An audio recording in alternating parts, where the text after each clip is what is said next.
Instacart is a very innovative, wonderful company. There is no question. They ramp these guys up quickly.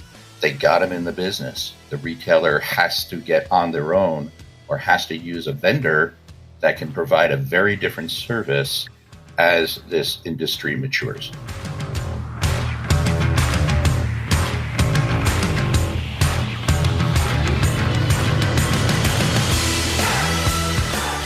Welcome, ladies and gentlemen, to the Mercatus Podcast, Digital Grocer, episode 21. I'm your host, Sylvain Perrier, President and CEO of Mercatus Technologies. And joining me in the studio today is Mercatus' very own Senior Director of Marketing, Mark Fairhurst.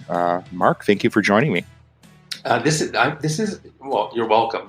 I'm in the unusual position of assuming your seat on this side of the recording table.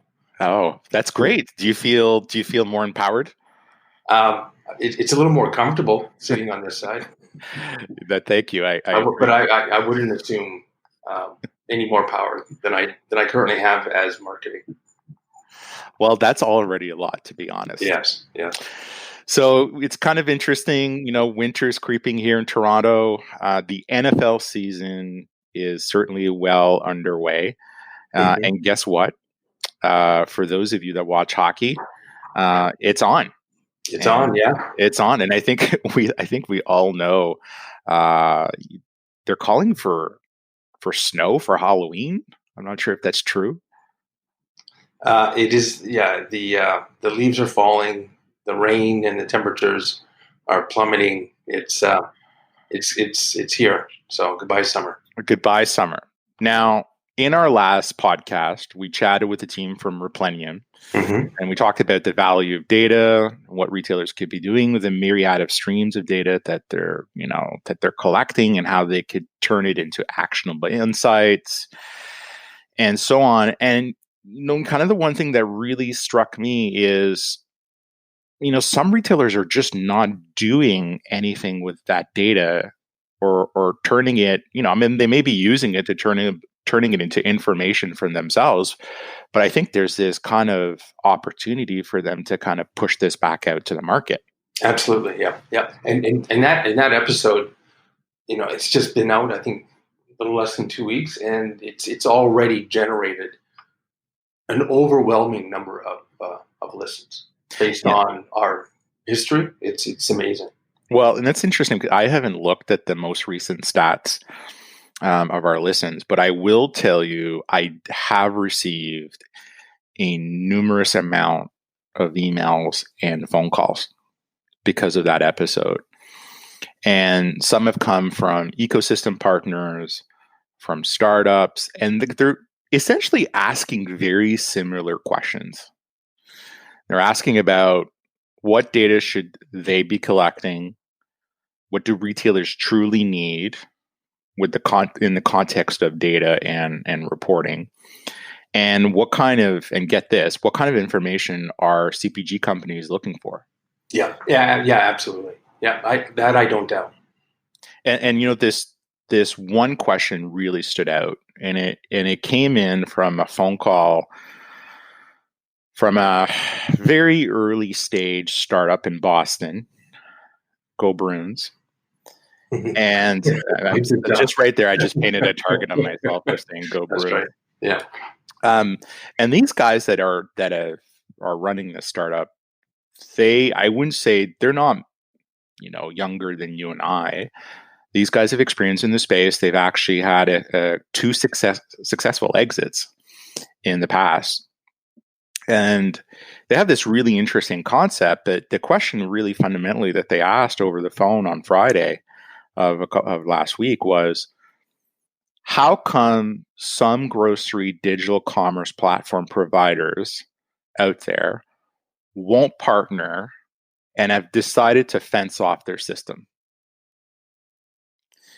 And it kind of dawned on me when they asked that question. That seems to be a question that a lot of amazing third-party application plugin providers are asking that question. And that was a question that was kind of around our booth at grocery shop in Las Vegas. But when you're in the thick of things and you're meeting retailers and you're meeting potential partners and so on, you just you're not necessarily so quickly connecting the dots.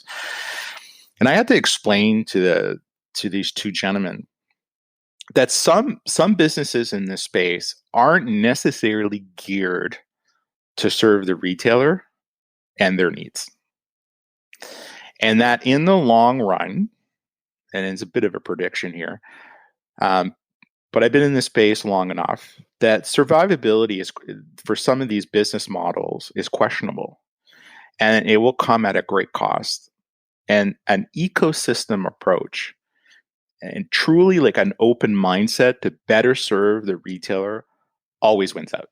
Mm-hmm. Yeah, and that is our positioning, and really everything that we do is on the side of the retailer as opposed to, as you said, that closed wall approach.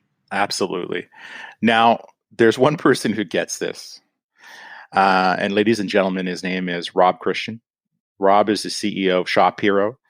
And for the listeners who aren't aware of Shophero, they're a Utah-based startup providing e-commerce and fulfillment solutions for the grocery industry.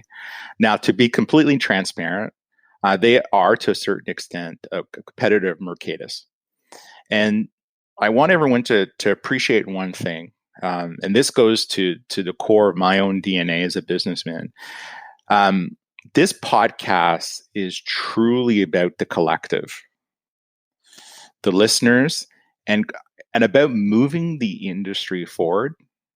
And so I met Rob during his tenure with My Web Grocer, and eventually when it transitioned over to MI9. He's a former graduate of Central Michigan U. He's held some amazing positions out there in the industry, more notably IRI, Symphony EYC, and dunnhumby. Now, Rob is probably one of the very few other individuals that I know that actually has been in this space, both on the research side, CPG side, technology side, which is amazing. And he understands probably better than most that you have to put the retailer at the center of the equation, and servicing their needs is everything. Rob, welcome to the show. Well, thank you, Sylvain. And I'm glad that you started with the transparency, because when I did get your invitation, I said, wow, this is really special, very interesting. And I take my hat off to you for the positioning of serving the industry, because you're absolutely right. If people don't come together to serve the retailer, then the industry will not grow, and it will not be a good thing for the providers or for the retailer. I kind of laugh. It's sort of like you read these stories about in World War I when the opposing pilots would fly by each other and wave to each other because they both respected their position and they respected the overall engagement. So thanks very much for having me on the show for this flyby. Oh, you're welcome. So I tried the waving at Instacart people at grocery shop. That didn't work out so well. But anyway, I think they waved back, but not the way we expected them to. Right? Exactly. So this interview was completely unplanned, and it wasn't until you posted this amazing article on LinkedIn called "Ripping Off the Instacart Band-Aid." Mark actually shared it with me first via Slack, and he said, "Hey, have you read this article?" And I called Mark, and I often call Mark late at night, much to my wife's chagrin. Well, I won't go into that conversation, but anyways, and I said to Mark, "What do you think if we got Rob on the podcast?" And Mark's like, "Yeah, why do you want me to reach out to him?" I said, "No, I'll reach out to him. I got it." So early on in your article, you talk about Walmart's rapid ascent, to the top of the, I want to call it the grocery e-commerce space, but I think it's an ascent to something much bigger. I think becoming a dominant player, and how they're trading blows with Amazon, and you allude a little bit when you read in between the lines of their purchase of Whole Foods and how it scared many retailers. and really the smaller players, and even I would also say to a certain extent from my own experience, the super regional retailers. What's been the cause and effect from your perspective on that fear? Well, it all begins with just the overall e-commerce phenomena. Look at the way our families have changed their purchasing habits. So it begins with the ground swelling of just e-commerce overall. But hats off to Walmart, right? So let's name them: Sears, Woolworth, Blockbuster. I'll never forget being in a Blockbuster store and saying to my son that this business can't survive. This is not a good model. And the cashier saying, "Oh, no, we definitely will survive because we know you enjoy the social experience." No, I don't. Right. So there's a long list of retailers that just did not listen. And Walmart not only listened, but they listened very, very carefully. I think that the Amazon buying Whole Foods woke everybody up. Walmart just happens to have the money, the ability to track great talent, to build these things and develop these things on their own. I've dealt with Walmart for many, many years, and it was always the joke: go into Walmart with a great idea, and they'll certainly be able to take that idea and run with it and make it their own. And hats off to them. But what's happening now is that there is this war that, as I pointed out in my article, every quarter there's a new bet that's put on the table. The ante is getting higher and higher. And there's a whole bunch of other retailers out there that are going to end up as collateral damage in that war. Walmart is not aiming at mid-market. Amazon's not really aiming at mid-market, but mid-market and small retailers will fall out as collateral damage if they don't react to the challenge. And are you finding to kind of stave off this threat that a group of retailers simply went to Instacart for the sake of surviving, or was it just purely a reaction in the moment? Well, it's a very good question. When the purchase happened, I don't think there was a CEO in the country for a grocery retailer that did not pick up the phone and call his head of dairy, who's been loyal to him, head of meat, head of center store, and said, "Hey, you're now head of e-commerce, right? We got to get in this, so take it over." And that individual, of course, did not have the background, nor did they have the training to fully understand what it meant to grow an e-commerce business. And the big gap that existed is that CPG wasn't there. So in my career, as you said, I've been on the CPG side, I've been in the data side, now in the e-commerce side. CPG has always stepped in with category management, with shopper insight. They've always stepped in with the money, the people. We'll take over this for you, retailer. Just give me the shelf, give me the display. But that's not the case anymore because there's nothing really to give CPG. As a matter of fact, CPG views e-commerce as a way of getting around the retailer. So without that support, where would they turn to? And Instacart was the very easy decision. Instacart is a very innovative, wonderful company. There is no question. They ramped these guys up quickly. They got them in the business. The retailer has to get on their own or has to use a vendor that can provide a very different service as this industry matures. But do you find in your experience now at Shophero that e-commerce, whether they're with a third-party vendor or whether they are with an Instacart, is getting the attention it truly deserves at the boardroom table? It varies greatly, and it really is amazing how different one retailer is to the next. Because of the time and grade that I've had in the industry, I do have the privilege of sitting with a lot of the CEOs in the industry. And you have some CEOs that say, we've got to be there. We have to make this a part of our culture, which is another thing that I pointed out in the article, the need to bring it into the culture, just like Dave Dillon, when he was CEO of Kroger, brought shopper insight into the culture. but you still have CEOs out there, and especially the CEOs that are under great pressure, that say, look, this is still only representing 5, 6 at best right now, 7, 8% of my business. I've got to focus on the franchise that keeps me in business every day. So the attitudes really are all over the place, which is, I believe, part of the challenge for mid-market and small grocers. And is the reason that this isn't moving forward in a I wouldn't say it's not moving forward, but in the sense that it's not a part of the strategic conversation day to day amongst the senior leaders in the boardroom, is that because it's a lack of understanding, or fundamentally it's permeates itself as being essentially a cultural issue in their businesses? Yeah, and well, don't get me wrong. There are many grocery retailers that are discussing this in the boardroom, and they are taking the action. But the ones who are not, I really do believe that is a cultural issue.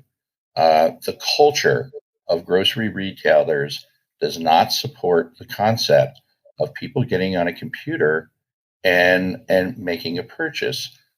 There's another article that I have up on LinkedIn, if anyone is interested, that talks about how the world of proximity has gone away. In my years of data, I can tell you that, like, very high in the purchase decision was, how far away is that store from me? Well, in e-commerce, now that distance is measured in inches between finger and keyboard. And I don't think that grocery retailers are quite getting that if they don't jump in strong, these 50 billion trips that are going to be leaving brick and mortar are going to be up for grabs. And if they don't grab these trips go away.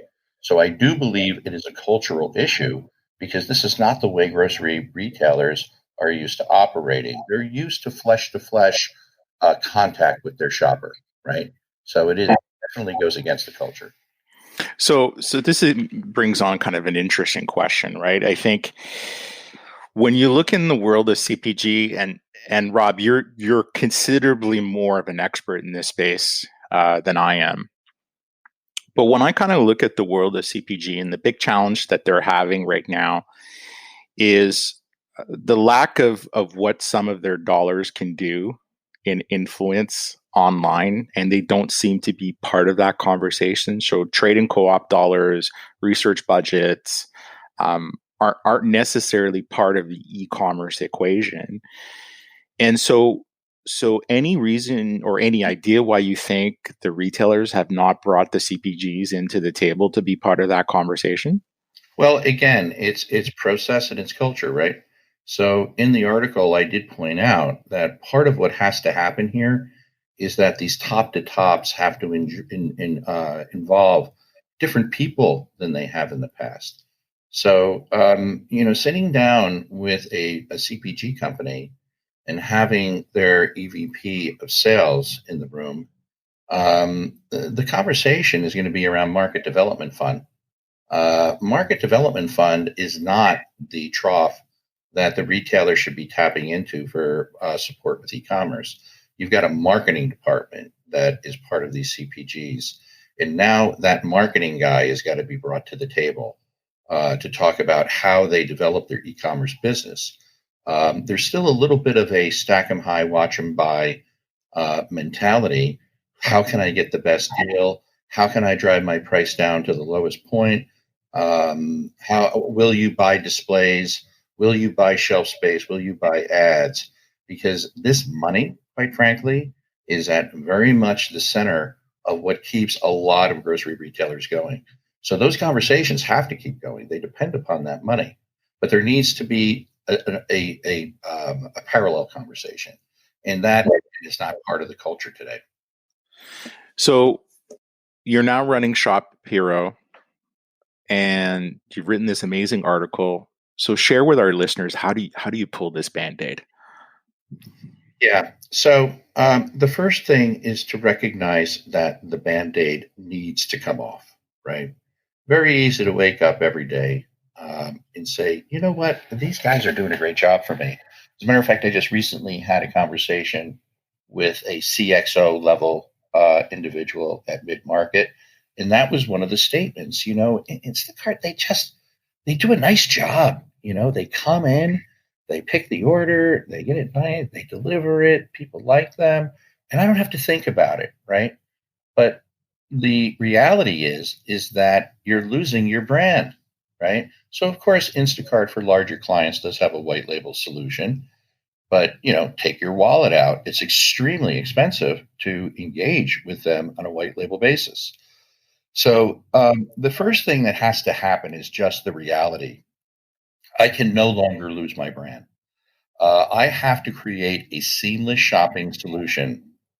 So when my customer comes onto my site, he sees my brand, he or she sees my brand. They can shop seamlessly on that same site. And when they hit to purchase, they're not seeing another branding. So that it begins with that. The second piece of this, in terms of what needs to be done, is to ensure that this topic does have a space at the boardroom, and that different metrics are being looked at. This is really important. One of the things that blows me away, and again, I come from a data background also, is how the retailer is not looking at the e-commerce data. Now, of course, if you're an Instacart customer, you're not even seeing the data, which is another big problem. But being able to get into that data and looking at different metrics, who is converting? Is it my best shopper who is shopping e-commerce? What is my growth? What categories are they buying? All of these things have to be analyzed, just like they were analyzed for category management and shopper insight. The difference is, again, there's not CPG resources, CPG money there to help them. That's great. And so if you had to give that one nugget of advice to a retailer that's listening to this podcast, what's that one thing you would tell them today with respect to your article to be mindful of? Yeah, I'm assuming you're talking about retailers that are today Instacart retailers. Absolutely. Yes.